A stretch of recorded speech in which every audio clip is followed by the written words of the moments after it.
Jamais sans la grâce, une dévotion matinale qui vous connecte à la pensée de Dieu et vous donne la provision du ciel au quotidien.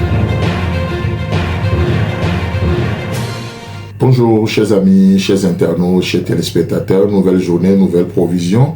Bienvenue dans cette quatrième dévotion de cette semaine. N'hésitez pas à commenter, à nous envoyer aussi vos témoignages de ce que Dieu fait dans vos vies au travers de ces quelques minutes de méditation matinale.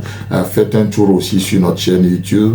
Merci de liker, d'apporter aussi votre pierre, de partager ce que vous comprenez de ce que nous faisons pour l'édification de notre foi commune. Amen.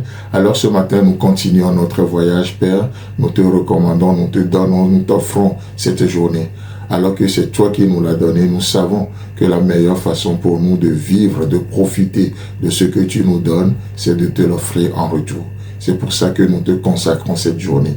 Merci de la remplir de ta présence. Amen. Alors, chers amis, nous voyons une chose hier, c'est quoi? C'est que déjà, nous ne sommes même pas encore rentrés dans les détails du chapitre 3 du livre de Néhémie. Mais en parcourant le chapitre, nous voyons que telle personne se met à construire tel endroit, la porte des brebis, la porte des poissons, telle équipe, et telle personne l'a suivi, ainsi de suite. Tous y sont en action. Donc, ce qui nous amène à déclarer que c'est un chapitre d'action et ce chapitre révèle aussi le cœur de notre Dieu parce que Dieu est un Dieu d'action. Il n'est pas seulement en parole, mais il est aussi en action. Ce qu'il dit, il accomplit. Hier, on a partagé ensemble le témoignage de Josué à la fin de sa vie avec le peuple d'Israël, n'est-ce pas? Et ce matin, laissez-moi vous reprendre encore d'autres passages dans 1 Roi chapitre 8, le verset 56. 1 Roi chapitre 8, le verset 56, il est écrit: béni soit l'Éternel qui a donné du repos à son peuple d'Israël, selon toutes ses promesses. De toutes les bonnes paroles qu'il avait prononcées par Moïse, son serviteur, aucune n'est restée sans effet. Waouh! J'ai beaucoup aimé ce verset ce matin, ça m'a tellement fait du bien alors que nous parlons de ce Dieu, non seulement qui parle, mais qui agit également. Vous voyez, il est dit, béni soit l'Éternel. Oh, l'auteur ici est en train d'exalter, d'élever l'Éternel parce qu'il reconnaît. Hier, on a vu Josué a dit au peuple, reconnaissez-le. Vous savez, lorsque nous reconnaissons ce que l'Éternel fait, on ne peut que le bénir. Parce que ce qu'il fait dans nos vies est à la hauteur de qui il est. C'est un grand Dieu. Et ses œuvres sont grandes dans nos vies. C'est un Dieu admirable et ses œuvres sont admirables dans nos vies. Ce que Dieu fait est à la hauteur de qui il est.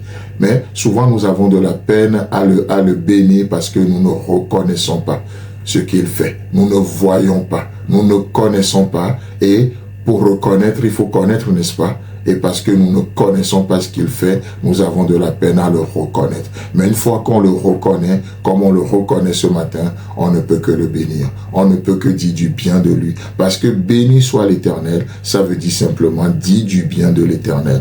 Pourquoi nous devons dire du bien de l'Éternel aujourd'hui? Il est écrit, béni soit l'Éternel qui nous a donné qui a donné du repos à son peuple d'Israël. Assez intéressant. Oh, non seulement il a promis du repos à son peuple d'Israël, mais il lui a donné le repos là. Il lui a donné, non seulement à toi et moi, il nous a promis le repos, comme on le voit dans Matthieu chapitre 11. Et il dit, venez à moi, vous tous qui êtes fatigués et chargés, je vous donnerai du repos. Il a promis le repos. Non seulement il nous l'a promis, mais aujourd'hui nous le bénissons parce qu'il nous a donné ce repos. Non seulement il nous a promis la paix, mais il nous a donné cette paix. Non seulement il nous a promis de veiller sur nous, mais il veille sur nous. Parce qu'il veille sur nous. 1000 tombent à notre gauche, 10 000 à notre droite. On n'est pas toujours atteint. Pourquoi? Parce que l'Éternel veille sur sa parole. Ce n'est pas les paroles d'un homme, ce ne sont pas les paroles d'un être humain. La Bible nous dit qu'il n'est pas un homme pour mentir. Et ce verset du livre de Nombres n'est pas un éloge fait à l'homme. Non, ça montre simplement que malheureusement, ce que l'homme sait faire le mieux, c'est de mentir. Mais Dieu n'est pas un homme. Il dit, béni soit l'Éternel qui a donné du repos à son peuple d'Israël. Il nous a promis le repos, il nous l'a donné. Il dit, selon, la suite du verset nous dit, selon toutes ses promesses, selon toutes ses promesses. Non seulement il nous a fait des promesses, mais il les a accomplies. Alors, de toutes les bonnes paroles qu'il avait prononcées par Moïse, son serviteur, aucune n'est restée sans effet.